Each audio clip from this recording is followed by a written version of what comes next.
रखें। जय जय बाबा बर्फानी।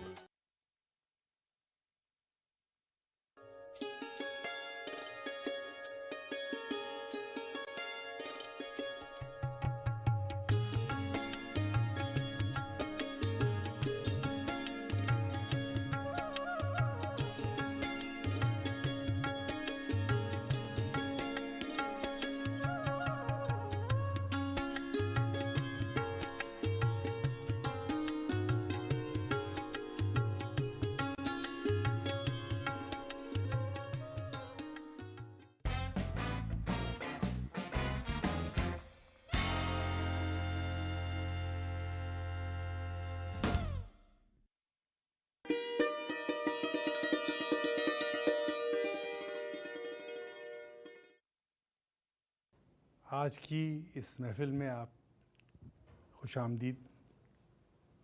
आज हम बात करेंगे अपने बुज़ुर्गों की, उन्होंने हमें क्या दिया है और हम क्या उनको दे पा रहे हैं। आज हम जो कुछ भी हैं उनकी तालीम से हैं, उनकी हिदायत से बने हैं, और जो कुछ हम जो भी ख्वाब देख रहे हैं वो उन्हीं की वजह से है। तो बुज़ुर्ग कई तरह के होते हैं। समाज में ऐसे बुज़ुर्ग होते हैं जो अल्लाह की तरफ आदमी को राग़िब करते हैं। आपके अपने माँ बाप होते हैं, आपके और अज़ीज़ होते हैं, और हर बुज़ुर्ग जो है वो एक नया दरीचा खोलता है, एक नई ज़िंदगी की तरफ आपको ले जाता है। और जब उसका वक्त आता है, जब वो इस काबिल नहीं होता है कि वो कुछ आपको और दे सके, तो उस वक्त आपके क्या फ़राइज़ बनते हैं। ये बहुत बड़ा मसला है हमारे सामने, हमारे समाज के सामने, और ख़ास तौर से इस बदलते दौर के सामने। एक दौर ऐसा था कि जब ये चीज़ें बहुत आसानी से, और एक रिवायतें कुछ ऐसी थी कि हम इनको बहुत ही बखूबी इस रिश्ते को निभा लेते थे। लेकिन आज जहाँ पर न्यूक्लियर फैमिलीज़ हो गई हैं, जॉइंट होम्स ख़त्म हो रहे हैं, लोग शहरों की तरफ जा रहे हैं, पुराने जो उनके आबाई घर हैं वो सब ख़त्म हो चुके हैं, तो उसमें एक बुज़ुर्ग की क्या हैसियत होती है, क्या उसका रोल होता है, और कितना बड़ा वो बोझ भी बन जाता है।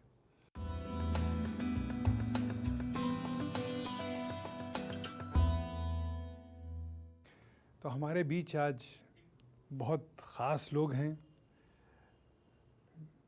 एम.आई. हुसैन साहब, जो दिल्ली पब्लिक स्कूल के प्रिंसिपल हैं, बहुत बड़े आलिम हैं और समाज को समझते हैं, मतलब माशरे को समझते हैं, एहसास रखते हैं, और ज़ाहिर है एक तालीम से जुड़े हुए हैं और हज़ारों बच्चों को एक हिदायत दे रहे हैं ज़िंदगी की, जीने की, फ़राइज़ की।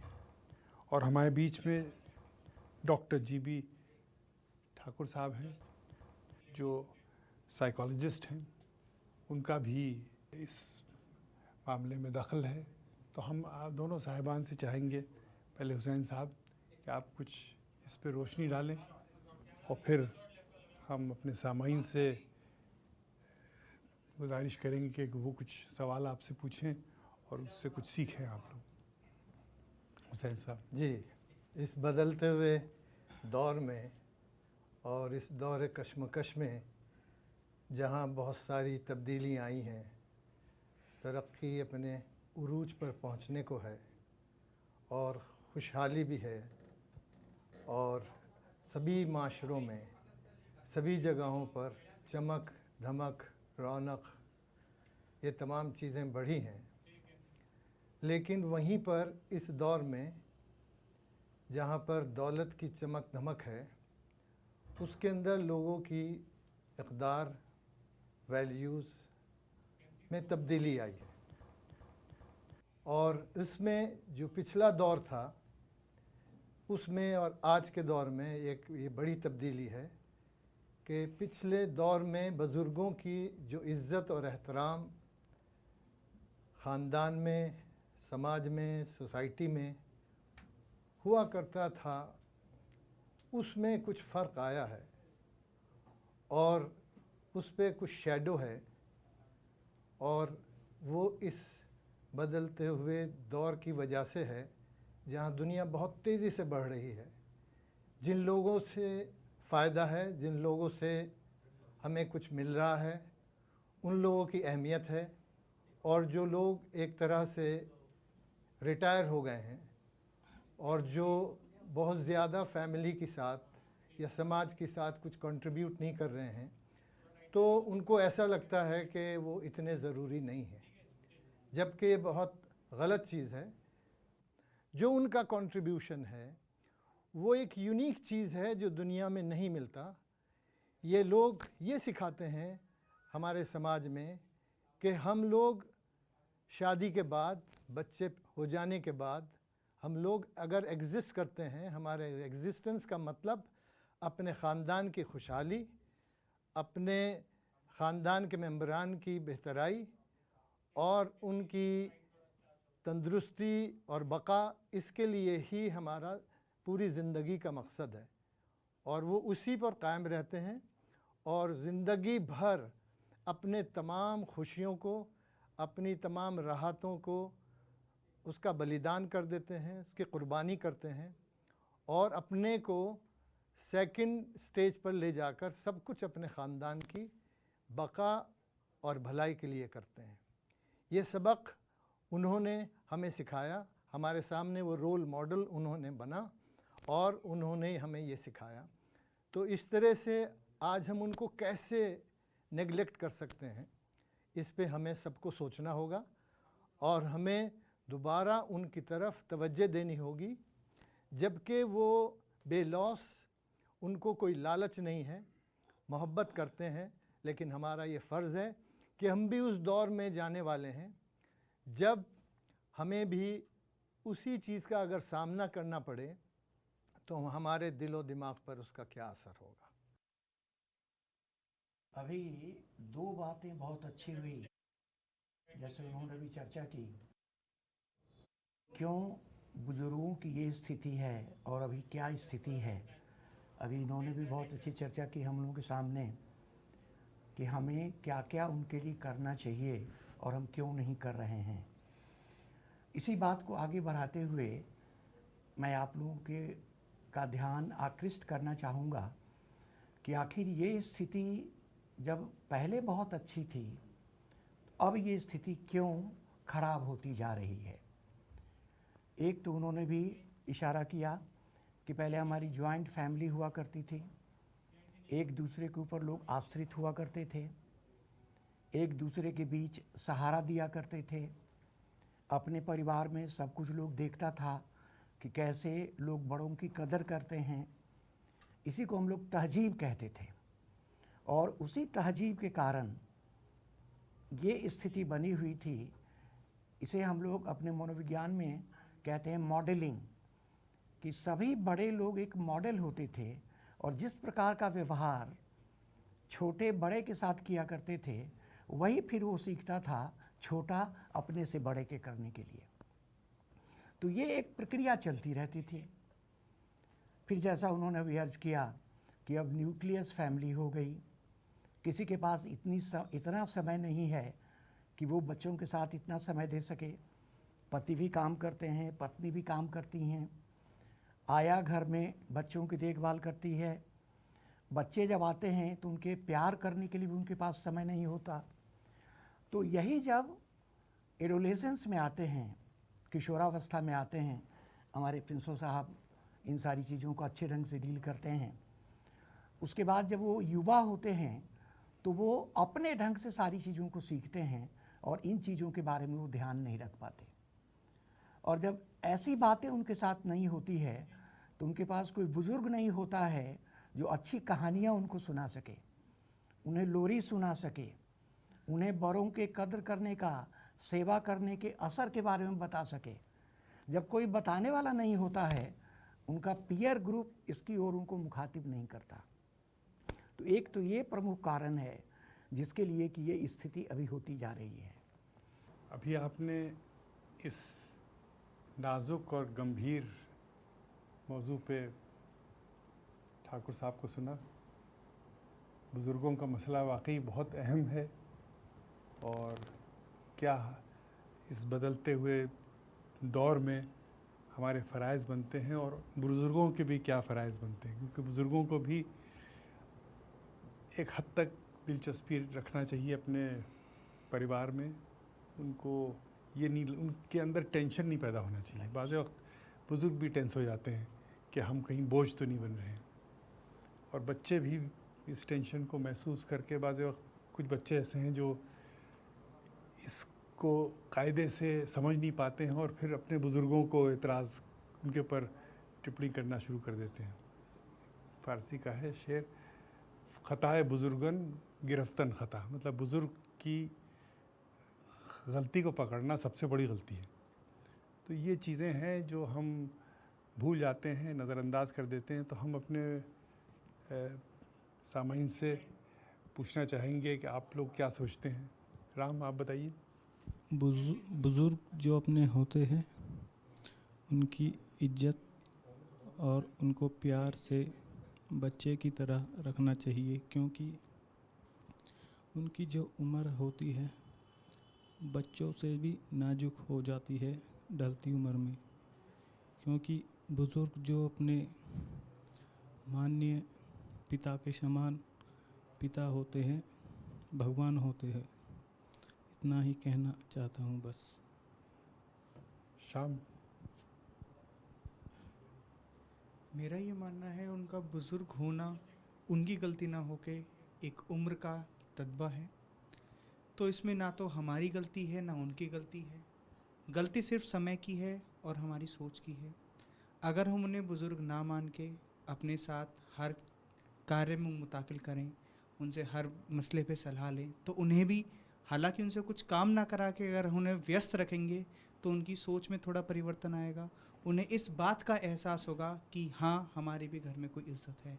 तो इसमें उन्हें बुज़ुर्ग ना मान के अगर उन्हें बड़ा मान के सलाह ली जाए तो उनकी बुज़ुर्गियत की इज़्ज़त मेरे हिसाब से इस तरीके से की जा सकती है। देखिए, ये मूल प्रवृत्ति है आदमी की कि हर आदमी प्यार चाहता है और बांटना चाहता है। ये हर की प्रवृत्ति होती है। और जो बुज़ुर्ग हमारे आपके परिवार में होते हैं, उनके सारे छोटे तो उनके लगाए हुए पौधे हैं, तो वो सबको तो प्यार देते ही हैं, चेतन रूप से, अचेतन रूप से, जानकर, अनजाने। और अगर इधर से थोड़ा भी मिलता है तो वो बड़े प्रसन्न होते हैं और उसको सूद समेत लौटाने की चेष्टा करते हैं। तो अगर ये संबंध स्थापित हो जाए, जैसा अभी उन्होंने बहुत अच्छे ढंग से कहा कि सब बात में पूछ लिया करें, इतने ही से वो गदगद हो जाएंगे, क्योंकि उनको लगता है कि हमारा सब कुछ ठीक चल रहा है। और उनके जितने भी छोटे हैं सबको वो चाहते हैं कि अच्छा लेके रखें। और एक बात हमेशा याद रखिए कि जो बुज़ुर्ग अपने अनुभवों के आधार पर बड़ा होता है तो वो बहुत कष्ट से गुजरा होता है, बहुत मुसीबतों का सामना किए होता है, अच्छे बुरे का उसको अच्छा ज्ञान होता है। तो जब आप उससे विचार करते हैं तो वो आपको एक सीधा रास्ता बता देता है, ऐसा करोगे तो ये बात होगी, ऐसा करोगे तो ये बात होगी। फ़र्क केवल हुजूर इतना ही है कि बुज़ुर्ग को भी, जो हम बड़े हैं, हमको भी प्यार से बता देनी चाहिए कि देखो, ये करोगे तो ये फ़ायदा होगा, ये करोगे ये फ़ायदा होगा। Now decision is up to your, जैसा तुम चाहो करो। तो अथॉरिटेरियन रूप से कुछ ना कह के अगर सजेस्टिबिलिटी बढ़ाई जाए, उनके मानने की प्रवृत्ति को बढ़ाई जाए। देखिए ना, मैटर हम लोग कहते हैं ना कि क्या कह रहे हैं वो उतना महत्वपूर्ण नहीं होता है। महत्वपूर्ण ये होता है कि हम कैसे कह रहे हैं। इनके द्वारा किए हुए जितनी चीज़ें, मैं ये कह दूं कि उन चीज़ों को एक एक लाइन, एक एक शब्द देखते हैं, ठीक है ना, मूवी में सब जगह सब कुछ करके, तो कितना वो सोच के उसको तैयार करते हैं ताकि हमारे सबके ऊपर एक इम्पैक्ट होता है। तो ये इम्पैक्ट हम सामान्य जीवन में भी चाहते हैं कि दें, परिवार उससे सुखद हो जाता है, ये बहुत अच्छी बात हो जाती है। आज जो कंज्यूमरिस्टिक सोसाइटी है, जो मार्केटिंग सोसाइटी है, वो समाज को एज ग्रुप्स में बांटती है कि ये प्रोडक्ट इस एज का है, ये प्रोडक्ट इस एज का है, ये प्रोडक्ट इस एज का है। और हर चीज़ जो है उनकी उस मार्केट सेगमेंट से जुड़ी हुई है, तो उसकी सोच भी वो उसी तरह बनाते हैं। तो ये जो कॉन्सेप्ट है जनरेशन गैप का, ये उससे पैदा हुआ है। ये मार्केटिंग का एक वो है कि कहीं आप ऑफ द मार्क ना चले जाएं, आपका प्रोडक्ट सही मार्केट पे जाना चाहिए। तो उससे हम लोग जो हैं इतना असर ले चुके हैं कि हम अपनी ज़िंदगी में भी उसको शामिल हमने कर लिया है। हमने अपनी कंज्यूमर हैबिट्स में तो चलिए किया तो किया, उन्होंने आप पे निशाना लगाया तो लगाया, लेकिन इसी को लेके हम सारी फिल्म्स भी बनती हैं, इसी को लेके आपके टेलीविज़न भी प्रोग्राम्स बनते हैं। तो इसको हमें थोड़ा सा ख्याल रखना पड़ेगा कि हमको कोई बेवकूफ़ ना बनाए। अगर आप बेवकूफ़ बन गए तो फिर आप बन गए बेवकूफ़, लेकिन आप में ये जो चेतना पैदा हुई है, जो आगाही पैदा हुई है, इसको आप कायम रखें और इसको और भी युवा वर्ग, जवान नौजवान कायम रखें, तो एक बहुत बड़ी बात होती है। तो बुज़ुर्ग जो है वो एक साया, उसका साया बहुत बड़ा होता है। जिस दिन वो बुज़ुर्ग का साया उड़ जाता है तो फिर आपको पता चलता है कि क्या था, अब आप क्या हो गए। कि एक तो मैं चाहता हूँ कि जो हेल्पलाइन है, इस तरह की हेल्पलाइन है, क्योंकि इस अवस्था में सिक्योरिटी की भी बड़ी प्रॉब्लम होती है, उनको केयर भी चाहिए होती है, तो कोई ऐसी हेल्पलाइन हो जहाँ से उनको मदद भी मिल सके। कहीं मैंने देखे हैं लोग जो घर द्वारा भी निकाले जाते हैं, तो उसके बाद उन्हें पता ही नहीं होता है कि उन्हें जाना क्या है, कहाँ है। तो एक तो गवर्नमेंट की तरफ से कुछ हेल्पलाइन नंबर्स हों और इस तरह के सोशल क्लब्स या कुछ बने ताकि उनका कुछ फ़ायदा हो सके।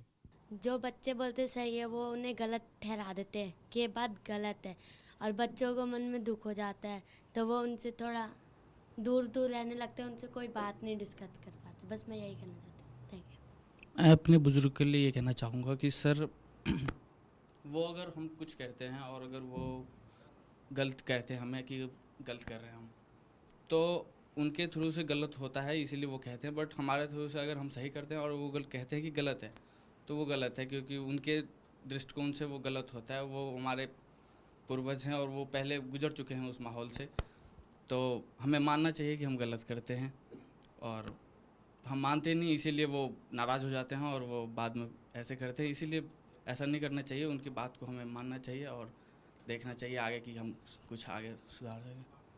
नहीं, ये तो बहुत नाजुक मसला है, चाहे छोटे हों या फर्स्ट जनरेशन हो, सेकंड जनरेशन हो या थर्ड जनरेशन हो, सभी में सेंसिटिविटी होती है। तो इसलिए ये सबका फ़र्ज़ बनता है, बुज़ुर्गों का भी और जो बीच में वालिदैन हैं उनका भी और बच्चों को भी। अगर वालिदैन बहुत समझदारी से अपने पेरेंट्स की यानी ग्रैंड पेरेंट्स की इज़्ज़त करेंगे तो बच्चों को एक सबक मिलेगा कि उनको अपने ग्रैंड पेरेंट्स के साथ कैसे बर्ताव किया जाए। तो ये एक बहुत अच्छी चीज़ है कि अगर पेरेंट्स अपने पूर्वजों को यानी अपने पेरेंट्स का, ग्रैंड पेरेंट्स की इज़्ज़त करें और उनको दिल को ना दुखाएं, तो छोटे बच्चों के लिए वो मिसाल बन जाएगी। आपने बहुत अच्छा उत्तर भी दिया अपने सवाल में कि जब बच्चे, देखिए कैपेसिटी में परिवर्तन होता जाता है उम्र वृद्धि के साथ साथ, बहुत सारी चीज़ें कमज़ोर होती जाती हैं, उसी में इमोशन भी वो थोड़ा फ्लिकर करने लगता है जैसे एज बढ़ती है, टॉलरेंस लेवल घट जाता है, और युवावस्था में ये ज़्यादा हुआ करता है। तो यदि केवल एक ही बात का ख्याल रखा जाए कि जो बुज़ुर्ग हैं उनका टॉलरेंस लेवल थोड़ा कम है, इसलिए थोड़ी दबी आवाज़ में और प्रेम से वो बात की जाए, सामने में ज़ोर से न की जाए, तो फ़र्क पड़ जाता है। इसलिए इस कैपेसिटी को भी समझते हुए उसमें लेके देखें। और देखें ना, बार बार हम लोग कहते हैं कि बुज़ुर्गों की इज्जत करनी चाहिए। हमेशा याद रखिए कि बुज़ुर्ग दया के पात्र नहीं होते हैं। बुज़ुर्ग अगर होने भी चाहिए तो ईर्ष्या के पात्र होने चाहिए कि उनके पास जितना कुछ है देने के लिए उतना लोग ले नहीं पाता है। तो होशियारी ये है यंग जनरेशन को कि बुज़ुर्गों से होशियारी से कब और कैसे, और जब आपको कुछ लेना होता है तो लेने के लिए आपकी रिसेप्टिबिलिटी बढ़नी चाहिए। जब तक कि आप अच्छी बात न कीजिएगा, अच्छे ढंग से न रहिएगा, वो बात होगी नहीं। एक बच्ची ने बहुत अच्छी बात कही कि बच्चे इरिटेटेड हो जाते हैं उनके व्यवहार से। एक छोटा सा मिसला आपके सामने कहें कि बूढ़ी माँ अपने बेटे के साथ बालकनी में बैठी हुई थी। वहाँ बार बार कबूतर आ रहा था, तो बूढ़ी माँ पूछती थी, दादी माँ, कि बेटा क्या है? तो बच्चा कहा करता था कि ये कबूतर है। फिर थोड़ी देर बाद माँ पूछी, ये क्या है? तो कबूतर है। इस तरह से कई बार जब पूछा तो बच्चे ने झुझुला के कहा कि माँ, दादी माँ, मैंने तुमको कई बार बताया कि ये कबूतर है, तो बार बार एक सवाल क्यों पूछती हो? थोड़ी देर के लिए दादी माँ चुप हुई और उसने कहा कि बेटे, जब तू बहुत छोटा था तो तू भी इसी प्रकार से मुझसे सवाल पूछा करता था, लेकिन मैं कभी झुझलाती नहीं थी। तो ये जो फ़र्क है, इस फ़र्क को अगर हम दोनों ओर से समझने लगें तो ये अपने आप प्यार बढ़ेगा और अपने आप ये प्यार उस बीच में लेके आ जाएगा। कहा जाता है ना कि कृपा करने की ज़रूरत नहीं है, ये एक संबंध है प्यारा, मधुर, जो दोनों दिशाओं से बन सकता है। जैसा हुजूर ने कहा कि प्यार बुजुर्गों की ओर से, सम्मान बच्चों की ओर से, संवाद बहुत अच्छे ढंग से, और तब उसमें तारतम्य बैठ जाता है। जैसा आप फरमा रहे हैं, बुज़ुर्ग कितना देता है हम लोग उसका हिसाब भी नहीं रख पाते हैं। अभी हमको राष्ट्रीय सद्भावना पुरस्कार मिला तो मुझे उसको एक एक्सेप्टेंस स्पीच देना थी। तो जब मैं लिखने बैठा तो मुझे लगा कि जो कुछ ये मुझे मिला है, ये तो सब कुछ मेरे पिताजी से मिला है। अगर वो ये ना कहते तो मैं यूँ ना करता, वो ये ना कहते तो मैं यूँ ना करता, वो ये ना सोचते तो मैं यूँ ना करता। तो जो कुछ मैंने किया है पिछले 30-40 साल में, वो सब उनकी दिशा से हुआ है, उनकी मानवतावादी सोच से हुआ है। वो कैसे हर कौम को जोड़ के चलना चाहते थे, कैसे सद्भावना को की अहमियत समझते थे इस बड़े देश में। तो ये चीज़ें उनके अंदर, जिसे कहना चाहिए, बिल्कुल घुली हुई थी। और वो किस तरीके से हमको कहानियों की शक्ल में बताते थे, और ऐसे बताते थे कि आदमी वो कहानी 100 बार सुनने के बाद हर बार मज़ा आता था, और साथ साथ मेरे ख्याल में 5-6 साल 10 साल के बाद उसका असर पड़ता था कि ये कहना क्या चाह रहे थे। अब एक कहानी सुनाते थे हमारे, एक राजा थे, तो वो मुहर्रम में 10 दिन ज़मीन में सोते थे, हिंदू राजा थे। तो अब्बाजान ने पूछा, चचा आप 10 दिन मुहर्रम में ज़मीन में काहे सोते हो? तो उन्होंने कहा कि अरे तू मूर्ख है। तो अब्बाजान ने पूछा, जी? कहले कोई राजा का धर्म होता है, जो उसकी प्रजा का धर्म वो राजा का धर्म। अब ये बात उन्होंने कब कही थी और कब उसका असर हुआ, और आज उसकी कितनी बड़ी अहमियत हो गई है। क्या बात। तो मैं कह रहा हूँ कि जो कुछ आदमी बनता है वो आदमी बुज़ुर्गों की सोच से बनता है। और जो आपने फरमाया कि 60 साल के बाद जो सुपर एन्यूएशन होता है, उसमें इंसान अपने को पूरे तरीके से री इन्वेंट करता है। उसको फिर वो वापस जाता है उसी युवा वर्ग में, उसी दौर में जाता है कि किस तरीके से हम दुनिया को, अपने यूथ को एक रोशनी दे सकें। क्योंकि जब तक आप अपने यूथ को रोशनी नहीं दीजिएगा, आपकी ज़िंदगी बेकार है। और हर आदमी अपने तरीके से, अपनी सोच से वो देने की कोशिश करता है, जितनी उसकी अहमियत होती है, जितनी उसकी समझ होती है, उसके हिसाब से वो अपने इस उम्र के बाद वो एक लौटाने की कोशिश करता है। और उसमें उसका पूरा मरकज़ होता है कि एक बच्चे को ख्वाब देखना कैसे सिखाए। देखिए, बच्चा जो है जब तक ख्वाब नहीं देखेगा वो कुछ नहीं कर सकता है। कहीं ना कहीं उसको फिर ज़िंदा करना पड़ता है, और वो काम भी बुज़ुर्ग का ही होता है कि ख्वाब कैसे दिखाए बच्चे को, और फिर बच्चा कैसे परवाज़ करे, बच्चा कैसे उड़ान ले, ये उस बुज़ुर्ग का काम है। अगर वो ये बुज़ुर्ग नहीं कर पाया तो किसी दूसरे की जिम्मेदारी नहीं है। आप कोई मदद करने को आपको नहीं आएगा, कोई आपको ख्वाब दिखाने नहीं आएगा, समझे आप? अब देखिए, इन्होंने अपनी जो कहानी कह डाली अभी, ये कितना मोटिवेटिंग है। मैं आपको कहूँ, आप वैसे मुझे बुज़ुर्ग कहेंगे, लेकिन मैं अपने को बुज़ुर्ग नहीं मानता। लेकिन इनकी इस कहानी से एक दूसरे प्रकार की प्रेरणा मेरे मन में आई, और शायद इसका इजहार कई जगहों पर होगा। आपका बहुत बहुत शुक्रिया इस अच्छे दास्तान के लिए। क्या कि कोई आदमी अच्छा बनता है ना, तो अच्छा बनने के जिसको हम लोग कहते हैं सोशियो कल्चरल प्रोसेसिंग, कि अपने कल्चर के अनुरूप, अपने सामाजिक नॉर्म के अनुरूप जिस ढंग से हमारा लालन पालन होता है वैसे बढ़ते हैं। अगर कोई कमी आई है तो एक लाइन में वो कमी इसी बात के लिए है कि उसमें कहीं न कोई दोष आ गया है। उस दोष को दूर करके फिर अगर पुरानी बात लेके आते हैं तो फिर हम सबसे अच्छे होते हैं। जैसे लम्हे यूं ही रायगा न जाएं, कोई ख्वाब देख डालो, कोई इनकलाब लाओ। तो हमारे बुज़ुर्ग पता नहीं क्या क्या कह गए हैं और हर दौर में उन्होंने समाज का आईना बने हैं। अगर हम उस चीज़ को समझ नहीं सकते हैं तो फिर हम वाकई मूर्ख हैं। तो आज की महफ़िल में आप लोग तशरीफ़ लाए, इतने बड़े बड़े आलिम हुसैन साहब, ठाकुर साहब और हमारे युवा वर्ग के लोग, और उन्होंने इस बात पे चर्चा की कि बुज़ुर्ग क्या होता है, उनकी क्या ज़िम्मेदारी है, बुज़ुर्गों की क्या ज़िम्मेदारी है। अब ये कौन किसको समझाएगा, ये शायद टेलीविज़न समझाए उनको, लेकिन ये बहुत बड़ी बात है। इसी एहसास से समाज कायम रहता है और ये एहसास हर आदमी के अंदर ज़िंदा है। ये एहसास ही हमारी ज़िंदगी का एक पूरा मकसद बन जाता है।